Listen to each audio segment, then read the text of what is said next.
मेरे पास देने के लिए सुविधा शुल्क नहीं था, इसलिए हमारा नाम आवास की सूची से कट गया। हमें अपात्र कहकर सूची से हटा दिया गया। यह किसी एक व्यक्ति का दर्द नहीं है, बल्कि बहुत सारे लोगों का इस तरह का दर्द है। जब उनसे बात करो तब ये पता चलता है कि सेम कंडीशन या सेम आर्थिक स्थिति वाले व्यक्ति को आवास मिल गया, लेकिन उनको अपात्र कहकर उनका नाम आवास की सूची से वंचित कर दिया गया। उन्हें अपात्र कहकर उनका नाम वहाँ से हटा दिया गया।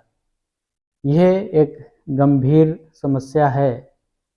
गांव के व्यक्ति हैं, पढ़े लिखे ज़्यादा नहीं हैं, और पढ़े लिखे हैं भी तो भी कुछ मजबूरियां हैं कि आखिर वो जाएं तो जाएं कहाँ, क्योंकि सारा सिस्टम एक धागे में पिरोया गया है। कुछ लोग अच्छे होते हैं, ये अलग बात है, लेकिन ज़्यादातर यही होता है कि जब प्रधान किसी व्यक्ति से रजिस्ट्रेशन के लिए कागज़ जमा करने जाते हैं तो साथ में ये भी हिदायत दे के आते हैं कि इतने रुपए की व्यवस्था रखना, नहीं तो तुम्हारा नाम सूची में नहीं आएगा। वहीं लाभार्थी की अपनी ये सोच होती है कि अगर हमें इस आवास योजना से वंचित कर दिया गया तो हो सकता भविष्य में कब हमें इसके लिए चयन किया जाए, कब हमारा नंबर आए, और एक छोटी सी रकम 10-15 हज़ार रुपये ही तो देनी है। इस रकम के चक्कर में हम 1.25 लाख रुपए क्यों अपना नुकसान कर लें। तो इस बात को भी सोच के काफ़ी लोग पैसा दे देते हैं, जबकि हम लोग गांव में जाते रहते हैं, बातचीत लोगों से करते रहते हैं कि वो किसी को पैसा ना दें, लेकिन ग्राम प्रधान के बिना काम कुछ होता नहीं है। जो वहाँ के सचिव होते हैं या जो भी लोग होते हैं, जो भी कागज़ मांगेंगे, जो भी सूचना मांगेंगे, वो सारी सूचनाएं प्रधान के माध्यम से ही इकट्ठी होकर आती हैं।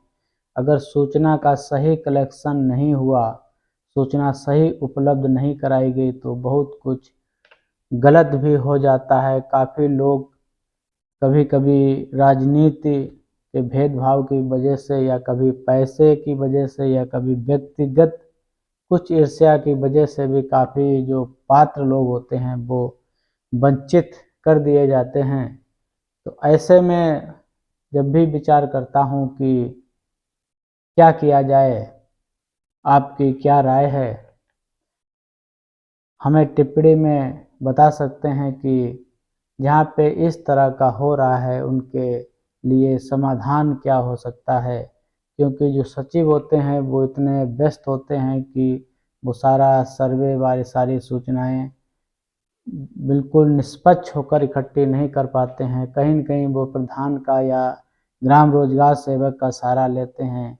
जैसे ही उन्होंने सहारा लेना शुरू किया, गड़बड़ियाँ शुरू हो जाती हैं, और प्रधान कभी-कभी जानबूझकर ऐसे लोगों के नाम नहीं देता है कि जिनसे कुछ मिलने की उम्मीद नहीं होती है, या उनका कोई व्यक्तिगत उनसे कोई मनमुटाव होता है, या राजनीतिक द्वेष होता है, जिसकी वजह से काफ़ी लोगों के नाम पात्रता सूची में शामिल नहीं हो पाए और नहीं हो पाते हैं।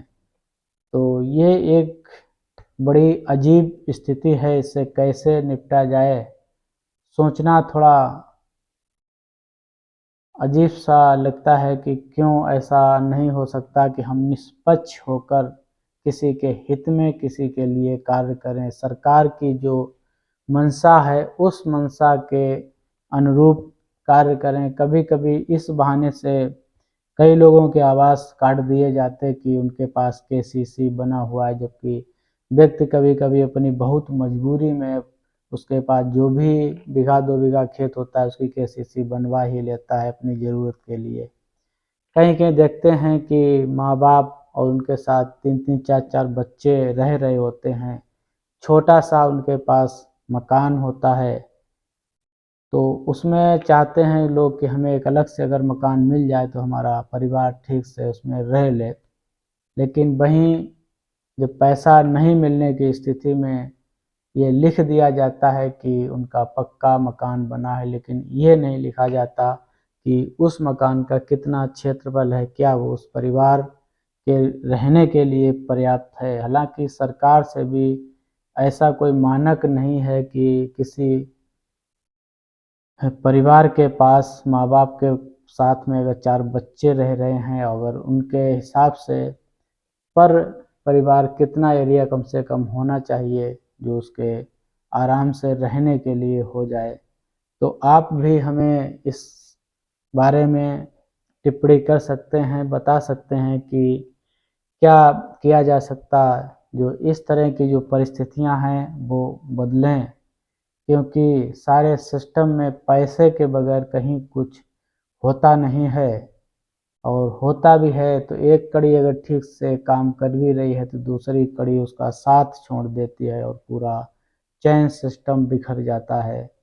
तो आप हमें बता सकते हैं, साथ ही हमें हमारे चैनल को सब्सक्राइब कर लीजिए और हमें सुनने के लिए हमारी योजनाएं जो आपके लिए लेकर आता हूं उनको आप तक पहुंचने के लिए सब्सक्राइब करना आपको बहुत ज़रूरी है।